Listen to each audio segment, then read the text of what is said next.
good morning everyone. So, storytelling muna tayo ngayon. At gusto ko lang i-share sa lahat ng mga gustong mag-start na negosyo sa maliit na kapital. So, ito po yung naging idea ko at kung paano ko po napagkasya yung puhunan kong maliit. So, sa umpisa po ay naglagay lang po kami ng tent dito sa labas. Kung makikita nyo po, along the highway lang mismo.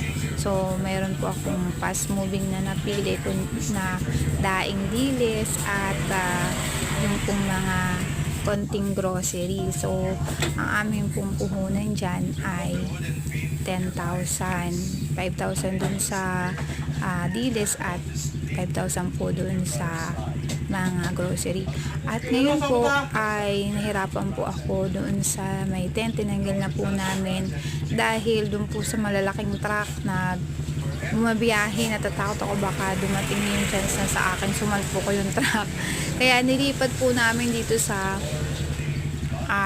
tindahan. So, ayan, awa ng Diyos, na ako, yung lahat ng ipot ng tubo ay pinapaikot ko lang po. Once na meron na po akong kita, bumibili na po ako pa konti-konti hanggang sa ayan na lagyan ko na rin po ng konting gulay. Tapos ayun, yung meron din po akong mga maliit na may mga alak na rin po ako pa konti-konti, frozen foods, utay-utay. Nag-start nga po pala ako ay nung January 13. Bali po, nag-prepare po kami December 31. Naghahanda po yung iba ng panghanda para sa New Year. Kami naman po naghahanda para po sa mga handa nila, samantalang kami naghahanda para sa pantinda.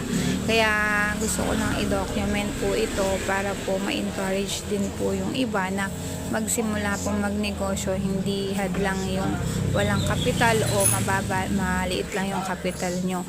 Mapagtsatsagaan lang po yun. Ayun lang po, hanggang sa muli mga idol. Thank you so much.